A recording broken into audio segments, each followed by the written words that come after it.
नमस्कार, मैं doctor Shrikant Majumdar, Jawaharlal Nehru college Chakradharpur. मैं थर्ड सेमेस्टर ऑनर्स के लिए एक नया वीडियो लेकर आया हूँ। वो है मैनेजमेंट प्रिंसिपल एंड एप्लीकेशन। यह है C7, ध्यान दीजिएगा, ये C7 है। C7 कोड का है पेपर। आज मैं आपको बहुत सारा क्वेश्चन के बाद आज मैं फिर आपको प्लानिंग, योजना, नियोजन के क्वेश्चन लेकर आया हूँ। सिलेबस में सबसे पहला टॉपिक वही है कि प्लानिंग के कितने प्रकार हैं, how many types of plans. आप तो जानते हैं नियोजन, प्रबंध की सबसे पहली कड़ी में आता है नियोजन। भविष्य में किए जाने वाले कार्य को पहले से, भविष्य में किए जाने वाले कार्य को पहले से निर्धारण कर देना ही योजना या नियोजन कहलाता है। यह हर काम में होती है, केवल व्यापारिक संगठन में ही नहीं, वास्तव में हम लोग के दैनिक जीवन में भी होती है। घर में कोई शादी हो, कोई पूजा पार्वण हो, त्योहार हो, क्या घर बनाना हो, तो हम लोग पहले से योजना बना लेते हैं, क्या करना होगा, कैसे करना होगा, बैठ के तय कर लेते हैं। फिर उसी के आधार पर हम उस कार्य को करते हैं। कार्य बहुत अच्छे ढंग से और बिना किसी बाधा का हो जाता है संगठन में। तो आज उसी के बारे में बता रहे हैं कि नियोजन कितने प्रकार हैं। तो आइए क्वेश्चन को हम लोग देख लेते हैं। Discuss briefly the various types of plans which a manager must devise to accomplish the objective of his organization. उन विभिन्न प्रकार की योजनाओं का विवेचना कीजिए जिसे प्रबंधक को अपने संगठन के उद्देश्य की पूर्ति के लिए तैयार करनी चाहिए। अपने अलग अलग काम के लिए प्रबंधक को अपने आप अलग अलग करना पड़ता है। हम पहले जान लेंगे नियोजन। नियोजन भविष्य के किए जाने वाले कार्य को पूर्व निर्धारण नियोजन का कहता है। नियोजन का अर्थ है पहले से निर्धारण है। नियोजन का अर्थ है पहले से वो निश्चित करना है कि भविष्य में क्या करना है तथा कैसे करना है। अतः नियोजन से तात्पर्य उद्देश्यों का निर्धारण तथा उन उद्देश्यों की प्राप्ति के लिए समुचित कार्य विधि को विकसित करने से है। उद्देश्य क्या है, उद्देश्य को प्राप्ति कैसे होगा, उसके लिए कार्य विधि को कैसे विकसित करेंगे, यही है नियोजन। यानी इस व्यापारिक संगठन का मूल उद्देश्य जो है वो होती है लाभ कैसे कमाया जाएगा, अधिक से अधिक उत्पादन कैसे किया जाएगा, प्रतियोगिताओं में कैसे टिके रहना होगा। ये सारे लक्ष्य को ध्यान में रखकर नियोजन बनाता है। पहले नियोजन बनाता है, बाद में उस पर अमल किया जाता है। इसलिए तो इसको प्लानिंग कहते हैं और इसे कहा जाता है भविष्य में किए जाने वाले कार्य का पहले से निर्धारण। नियोजन के प्रकार, संगठन के अलग अलग उद्देश्य होते हैं।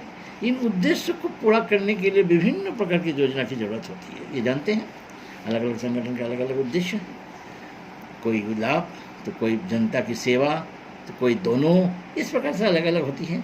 जॉर्ज और टेरी के अनुसार योजना 4 प्रकार की होती है। भौतिक नियोजन, फिजिकल प्लानिंग, क्रियात्मक नियोजन, फंक्शनल प्लानिंग, विस्तृत नियोजन, कॉम्प्रिहेंसिव प्लानिंग, सामान्य विस्तृत नियोजन, जनरल कॉम्बिनेशन प्लानिंग। जॉन जी ग्लोवर ने भी नियोजन 3 प्रकार बताया है: प्रशासकीय नियोजन, क्रियात्मक नियोजन, परियोजना नियोजन। इस प्रकार अलग अलग प्रबंधक शास्त्री अलग अलग प्रकार के प्रबंध नियोजन के मुख्य प्रकार दिया है। लेकिन हम लोग मुख्य प्रकार को निम्नलिखित तरीके से वर्णन करेंगे। समय के आधार पर ये प्रबंधक अपने समय के अनुसार अल्पकालीन और दीर्घकालीन, अल्पकालीन योजना नियोजन को कहते हैं जो छोटी अवधि के लिए बनाई जाती है, जैसे दैनिक, साप्ताहिक, पाक्षिक, मासिक, तिमाही, अर्धवार्षिक, वार्षिक इत्यादि होती है। तत्कालीन समस्याओं के तुरंत जो समस्या है उसकी समाधान के लिए, निवारण के लिए अल्पकालीन योजना बनाई जाती है। दीर्घकालीन योजना लंबी अवधि होती है। दीर्घकालीन योजना से ऐसे लंबे समय के लिए बनाई गई योजना है, जैसे 10 साल, 15 साल, 20 साल आदि। 5 वर्ष से ऊपर के सभी योजना लंबी अवधि योजना कहती है। संगठन के उद्देश्यों एवं लक्ष्यों की प्राप्ति करने के लिए इस प्रकार की योजना बनाई जाती है, क्योंकि उद्देश्य और लक्ष्य को आसानी से प्राप्त नहीं किया जा सकता। इसे पाने के लिए थोड़ी सी समय लगती है, इसलिए लंबी अवधि में इस को बनाने से, इस योजना से हम लोग अपने लक्ष्य की पूर्ति कर पाते हैं।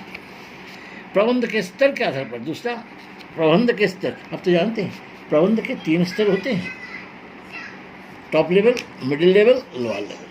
टॉप लेवल टॉप मैनेजमेंट होते हैं, अलग अलग उद्देश्य होता है तीनों स्तर का, तो अलग अलग स्तर है तो इसलिए अलग अलग बनाए। उच्च स्तरीय टॉप लेवल बनाने, वो योजना संगठन के उच्च स्तरीय प्रबंधक द्वारा बनाई जाती है, डायरेक्टर, जनरल मैनेजर, इस प्रकार उच्च स्तरीय प्रबंधक होते हैं। इन लोग अपनी अपनी बनाता है। इसमें संपूर्ण संस्था के उद्देश्य, नीतियाँ, बजट आदि तैयार करने का शामिल होती है। उच्च स्तरीय योजना, मध्य स्तरीय, मिडिल लेवल, ये प्रबंधक द्वारा तैयार की जाती है। वो योजना युक्तियों के रूप में तैयार की जाती है। इन योजनाओं के द्वारा संगठन का जो लक्ष्य एवं उद्देश्य है उसका पूर्ति किया जाता है। ये लक्ष्य पूर्ति करते हैं। निम्न स्तरीय योजना, जिसमें ज़्यादातर कर्मचारी होते हैं, सुपरवाइजर द्वारा बनाई जाती है। कर्मचारियों से दिन प्रतिदिन के कार्यों के उद्देश्य के अनुरूप बनाई जाती है। कैसे करेंगे डे टू डे वर्क, उनके उद्देश्य जिससे पूरा हो, ये सारे प्लान पहले से बना लेते हैं लोअर लेवल, और उनको पूरा करने के लिए कर्मचारियों से काम करवाते हैं। ये बहुत ही महत्वपूर्ण प्लान है।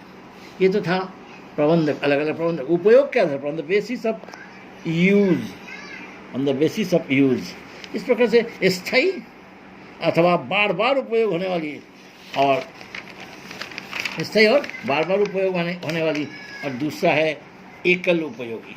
एकल उपयोगी बार बार उच्च प्रबंधकों द्वारा बनाया जाता है। भिन्न भिन्न स्तरों पर कार्य करने वाले अधिकारियों के मार्गदर्शन हेतु स्थायी रूप से बार बार काम लेने के इन्हें तैयार किया जाता है। इन योजनाओं को ऐसी बातों को सम्मिलित किया जाता है जो बार बार काम में आ सके। संस्था के उद्देश्य, नीतियाँ, नियम, ये सारे इस प्रकार से एकल उपयोगी योजनाएं हैं। ये भी आप देख लीजिएगा, एक बार विशिष्ट काम के लिए, उस काम हो जाने से ये योजना खत्म हो जाता है। यानी उस समय की समस्या का परिस्थिति के अनुसार समाधान करने के लिए जो योजना बनाई जाती है वो एकल होती है, यानी एक बार यूज़ होती है, उसके बाद यूज़ नहीं होती है। ठीक है, देखिए किसके लिए बनाई जाती है? आंतरिक एवं बाहरी योजनाएँ। आंतरिक योजनाएँ, जो आंतरिक योजना वाला आशय उपक्रम के अंदर की जाने वाली क्रियाओं से संबंधित होती है, उपक्रम के अंदर की जाने वाली क्रियाओं से संबंधित है ये। और उसके बाद है बाहरी योजनाएँ। बाहरी योजनाएँ आशय उपक्रम के बाहर की जाने वाली विभिन्न योजनाओं से है। और समष्टि नियोजन, कॉरपोरेट प्लानिंग संपूर्ण संगठन के लिए व्यापक रूप से बनाई जाती है। Production planning, financial planning, marketing planning, human resource planning, ये सारे क्या है? समष्टि नियोजन है। ये देखिए, उसका हमने आपको ये भी बता दिया, डायग्राम डिपार्टमेंट, ये इसका एक कॉरपोरेट प्लानिंग का सब शामिल होता है उसमें। रेखाचित्र से स्पष्ट हो जाता है कि सभी भाग अनुभाग का योजना तैयार होती है।